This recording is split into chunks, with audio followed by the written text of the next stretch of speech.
I don't know what made me open that dusty box in the attic. Maybe boredom. Maybe instinct. Or maybe, deep down, I already knew something wasn't right. My wife was downstairs, humming while slicing apples in the kitchen, completely unaware that, in just a few seconds, I was about to find something that would shatter the way I saw her, something I wasn't meant to see. If you've ever had that gut feeling that someone close to you, someone you sleep next to every night, is hiding something, then stay with me. Because what I found inside her old high school yearbook wasn't just creepy. It was a warning. Her name had been violently scratched out, not just once, but on every page she appeared on. And in blood-red ink, someone had written the word run. Just that, nothing else. And I swear to you, in that moment, I felt like the air around me changed. Like something ancient and cruel had just opened its eyes again. Now, before I take you deeper into this, let me tell you why you should keep watching, because I know you're curious, but I also know your time matters. You're not just here for some recycled horror story or a lazy voiceover with spooky music in the background. You clicked this because you saw that thumbnail and something inside you said, wait, this could be real. And guess what? You're right. You're going to get the answer you came here for, and it's not what you're expecting. By the end of this video, I promise you'll know the truth. But what that truth does to you afterward, that's on you. So let's talk, just you and me. Let's go back to the beginning, to the moment when I first noticed my wife acting strange. Because I'm guessing, like me, you've had moments where the people you love felt like strangers. Where they smiled, but it didn't quite reach their eyes. Where they said, I'm fine, and you knew something darker was living behind those words. That's how it started for me. Little things. Her phone, always face down. Doors she'd lock even when she was the only one home. And this one night, she woke up screaming a name I didn't recognize. A name I'll never forget now. Her name is Emily, the woman I married. The woman I thought I knew. We've been together 6 years. Married 3. And for the most part, life felt normal. She's warm, funny, the kind of person who fills a room without trying. But lately, I noticed a weight on her. Like, she was always waiting for something to happen. Something bad. She'd double-check the locks. She started sleeping with the lights on. She stopped going near mirrors. And any time I brought up her past, where she grew up, who her friends were in high school, she'd change the subject. Or worse, she'd freeze completely, like I'd just asked her something that could get us both killed. So that day, when I stumbled across the old cardboard box while looking for winter coats, I thought maybe I'd finally learn more about her life before me. Inside were a few random trinkets, childhood photos, some birthday cards, a charm bracelet that looked older than her, and then, buried at the bottom, was the yearbook.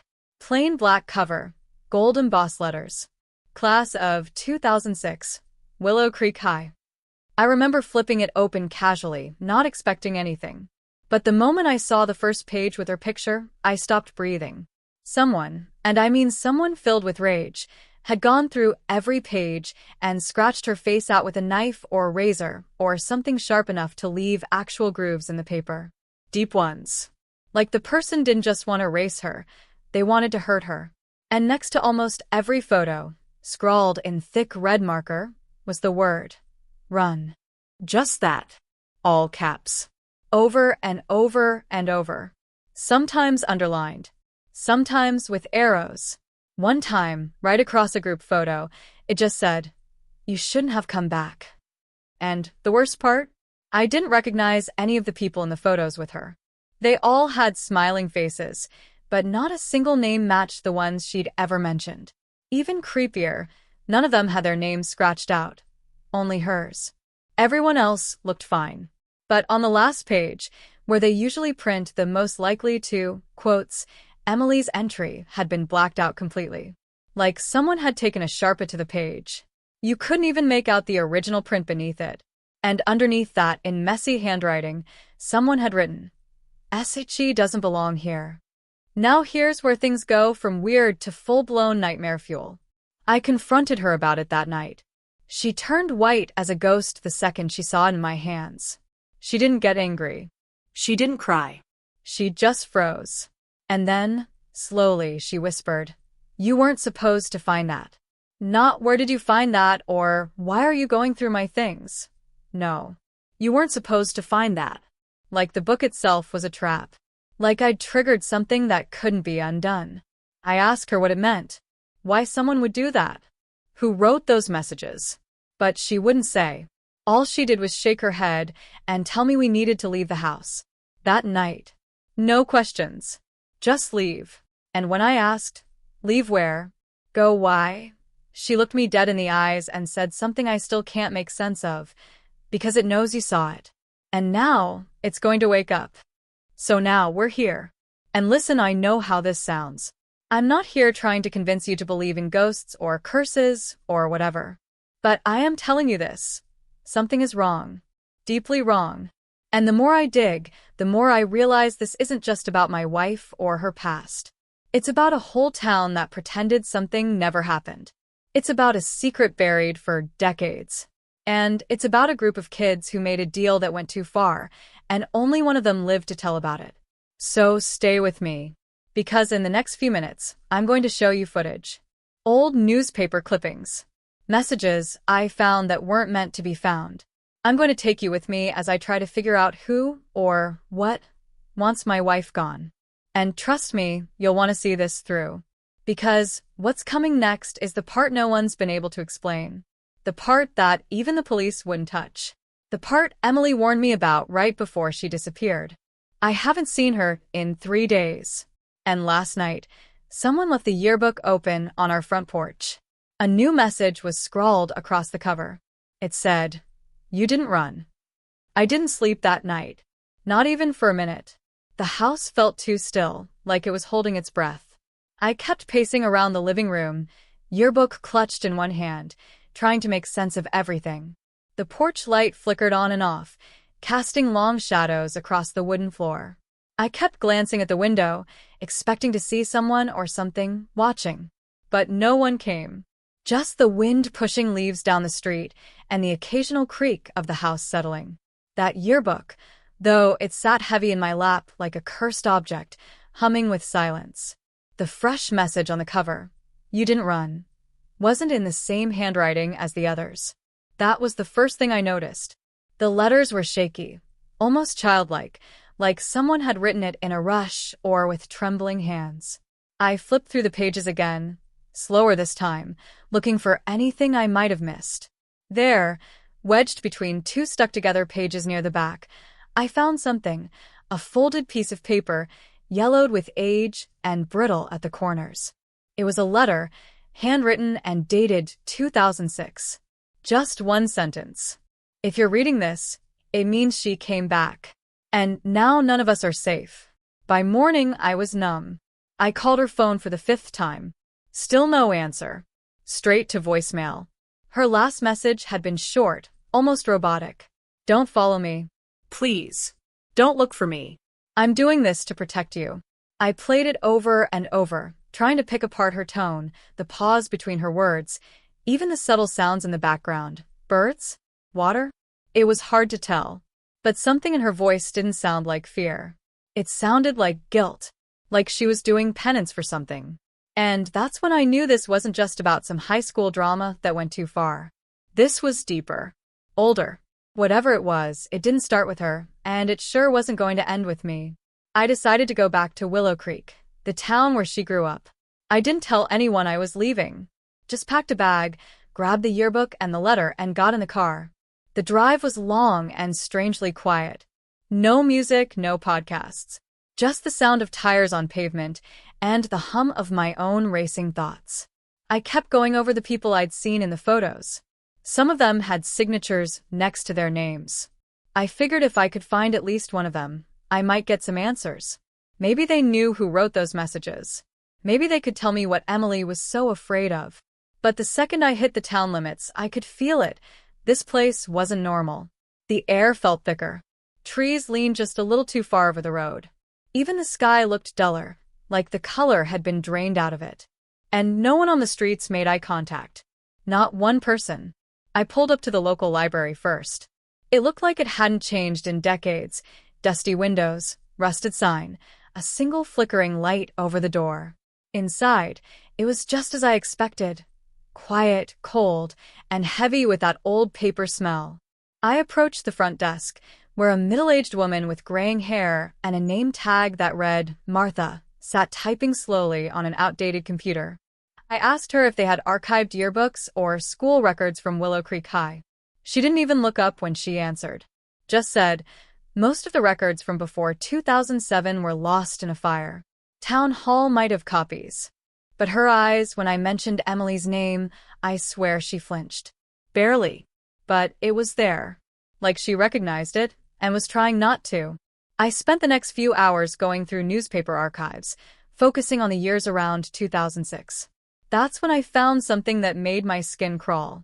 A string of disappearances. All teens. All from Willow Creek High. No clear pattern. No suspects. Just kids vanishing one by one. It didn't even make front-page news, just tiny blurbs in the local section, always brushed off with vague explanations. But then I saw it. An article dated June 18, 2006. Local girl missing after graduation bonfire. Parents plead for her safe return. The photo was blurry but unmistakable. It was Emily. Only her last name was different. That's why I hadn't found it earlier. The article said she was last seen at a bonfire in the woods near the school, along with 5 other students. The fire burned through the night. 3 of them were found asleep on the edge of the woods the next morning. One was found wandering the highway barefoot, covered in ash. And Emily, she was gone. For 2 weeks. No one saw her. No one heard from her. Then one day she just came back, dirty, bruised, and silent. And according to the article, she wouldn't say a word about what happened. Not then. Not ever. I kept digging. Found online forums where old classmates of hers mentioned rumors, whispers about a dare, a game, something called the Red Wake. They said it was just a story. Something seniors made up to scare freshmen. But a few posts hinted that it was real. That it went wrong that night in the woods. That someone something answered. I screenshotted every thread I could find. One user kept popping up. Username. KN0WThetruth_06. They claimed to have been there.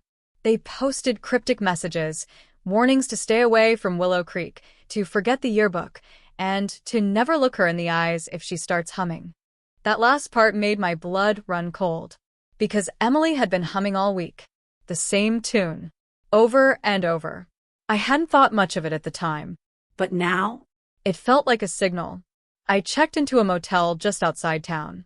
Something cheap and forgettable.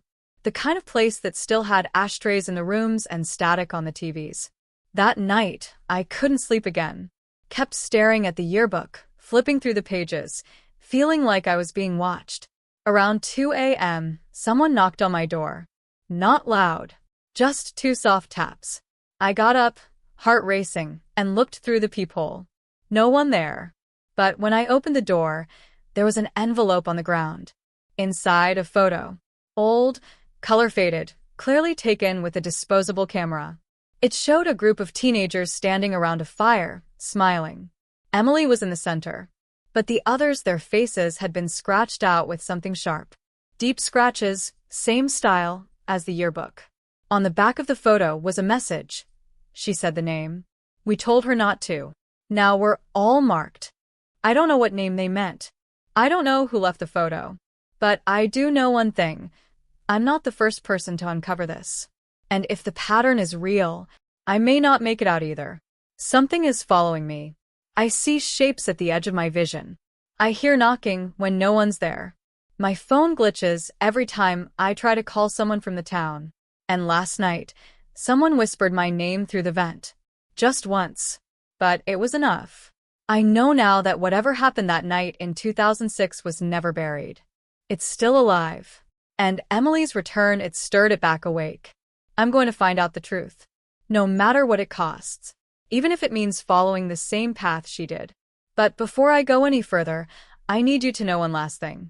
I went back to the library today, hoping to speak to Martha again. But the desk was empty.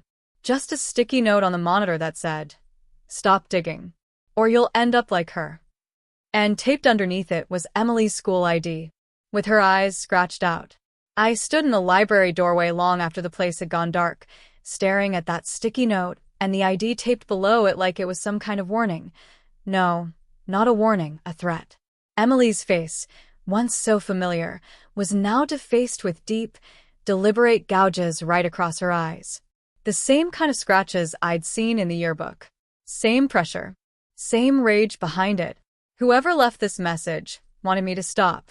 They were telling me, loud and clear, that this was bigger than just a high school secret. That I was brushing against something dangerous, something I wasn't meant to uncover. But fear, real fear, doesn't always make you back down. Sometimes, it pushes you forward, because the silence becomes more unbearable than the risk. And at that point, I had to know. Because if Emily was out there, if she was still alive and scared and hiding, then leaving this alone wasn't an option. I checked my phone again, even though I knew the signal wouldn't come through in that part of town. Still nothing. But a new voicemail alert had popped up, time-stamped at 3:03 a.m., even though it was only 2:41. I hit play, and my heart dropped.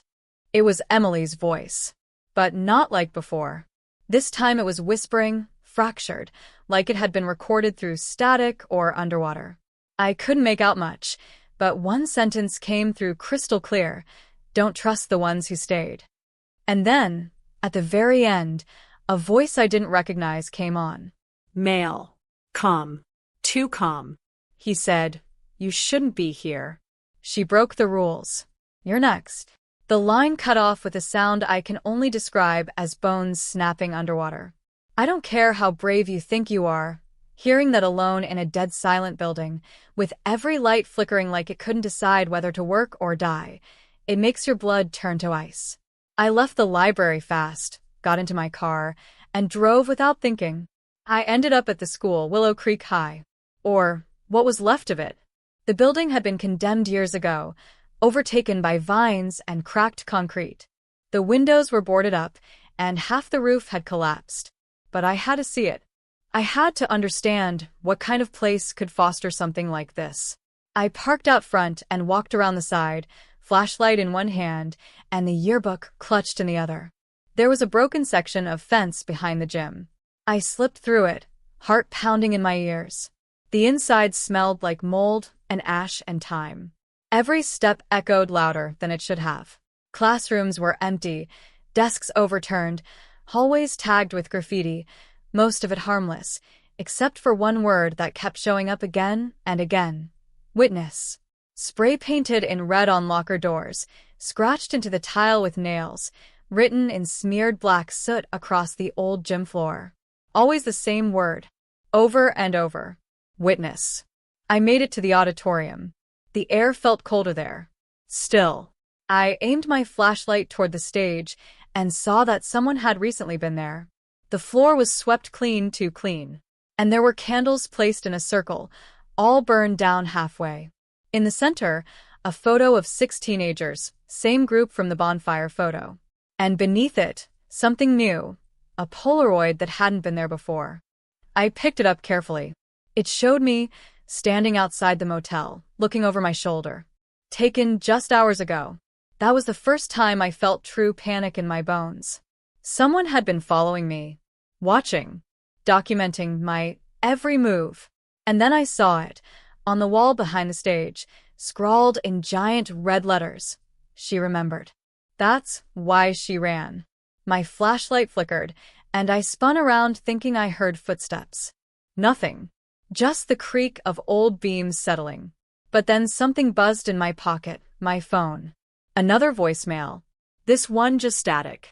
But layered within it. Something strange. A melody. The same tune Emily had been humming. That's when I realized it wasn't just a nervous habit. It was a signal. A ward. Maybe even a trigger. And I remembered something from the forums. If she starts humming, don't look at her. That's what it said. But why? What happened that night in 2006? I started piecing things together. The bonfire, the disappearances, the red wake game, whatever that meant. Something had been summoned, something not fully explainable. A ritual? A pact? The details were scattered, buried, erased. But whatever it was, it hadn't ended that night. It had followed them. And now it was following me. And here's the twist, the one that made me question everything I thought I knew. As I was leaving the auditorium, something caught my eye on the dusty hallway bulletin board. An old event flyer from 2006 advertising the Senior Spirit Bonfire. Standard stuff, except for the small, handwritten note at the bottom corner that had faded over time. I had to squint to read it, but I did. And it said, "We meet at the mirror tree. Say the name. Watch the light change." And that's when it hit me. I'd seen that phrase before. On Emily's charm bracelet. Tiny etchings, barely legible, wrapped around the silver links. I thought it was just decorative, but it wasn't. It was a message. A clue. And mirror tree? That was the old nickname for a weirdly shaped oak at the edge of Willow Creek Woods, where the leaves supposedly never changed with the seasons. Locals thought it was cursed. Kids used to dare each other to touch it and wait to see their reflections in the bark. I knew then, with a sick certainty, that whatever happened that night began there. And that was where I'd find my answers. But before I could leave, I heard a voice. Not a whisper, not a hallucination. An actual voice, female, soft but direct, coming from down the hall. I followed it carefully, flashlight trained ahead. The hallway was darker here, colder. The voice was singing now, no words, just the same humming Emily had done, over and over. I rounded the corner and saw a girl standing at the end of the hall, facing the lockers. Her hair was long, tangled. She wore an old-school uniform, faded and torn. My voice caught in my throat as I realized I'd seen her face before. In the yearbook. A girl who'd been listed as missing in one of those news blurbs. Her name was Jessica Lane. And she hadn't aged a day since 2006. I blinked, and she was gone. Just gone. But etched into the locker, where she stood, was something new. Fresh. Not dusty or aged like the rest of the school. It said, "She lied. She brought it back. You're already marked." Now I'm sitting here in the car outside the motel. Engine off, door locked, trying to piece all of this together. I don't know who to trust. I don't even know if Emily is still fully Emily. But I know this. She didn't just run because she was scared. She ran because she remembered something that the others buried. Something they swore they'd never speak of again. And she came back because she thought it was over. She was wrong. And now it's watching me. The forest around Willow Creek was dead silent when I stepped out of the car. The kind of silence that made you feel like even the trees were holding their breath. I had driven through the back roads for over an hour until I found the place the locals called Mirror Tree. You wouldn't even notice it unless you knew what you were looking for. A huge, twisted oak with silver-like bark that shimmered faintly even in the dark. The air felt wrong the moment I got close. Too still. Too heavy. My phone was useless. No signal, no light. Even the screen had begun glitching again, showing those flickering, broken pixels that seemed to pulse in time with my heart. I stood before the tree, holding Emily's bracelet in one hand and the yearbook in the other. I didn't know what I was expecting, answers maybe. Or, at least something to tell me I wasn't completely losing my mind. I closed my eyes, took a breath, and whispered the name I had seen mentioned so many times in the Red Wake threads. The name that everyone said not to say. The name Emily must have said back in 2006. And then the light changed. Not just a flicker or a shift in the air, but the entire forest turned wrong. The color drained from the leaves. The tree bark darkened like old blood. And suddenly I could see reflections in the tree, not just mine, others. Faces staring back. Dozens of them. Blank, hollow-eyed, mouths open in silent screams. I stepped back, heart pounding, but I couldn't run. Something rooted me in place. And then I heard it, a chorus of whispers, voices overlapping, all saying the same word. Witness. Over and over. Until it finally stopped, and one voice broke through the others. Emily's. She stood behind the tree, half in shadow, eyes sunken, skin pale, like she hadn't slept in days. She looked at me with this expression that was equal parts relief and sorrow. She said, "I'm sorry." I tried to stop it, but I didn't bury it deep enough. I asked her what she meant, what she did. And that's when the truth came out. It wasn't just a ritual or a game they played that night. It was a dare that turned into a sacrifice. One of the 16s that night wasn't just missing. She had been chosen. Jessica Lane, the girl I saw in the hallway. She had been the offering. The others believed the legend was a joke, a high school scare tactic. But Emily had been the one to say the name. She had been the one to light the final candle. And when Jessica disappeared into the flames, they panicked, covered it up, lied to everyone, said she ran away. But Emily knew it wasn't over. She knew something had followed her back out of those woods. And that thing had been feeding off her guilt ever since. Emily said she tried to outrun it, build a new life, bury her past under a new name, new marriage, new town. But it was always there, watching, waiting. The yearbook was never a warning from someone else. It was from her. She'd done it. Scratched out her name. Wrote those words. Run. Because she knew someone, someday, would get close enough to see who she really was. She told me she left not to protect herself, but to protect me. Because whatever it was, it didn't like being remembered. It lived in forgotten places. In secrets. And now that I'd found the yearbook, listened to the voicemails, followed the trail, I was part of it. She said the only way to end it was to finish what had been started. Go back to the place where Jessica vanished. Say the name again. But this time, take its place. That's when I understood what Emily meant. One of us had to stay. One of us had to offer something back to keep it dormant. She stepped forward, handed me the bracelet, and placed her forehead against mine. Whispered, "You gave me years I didn't deserve.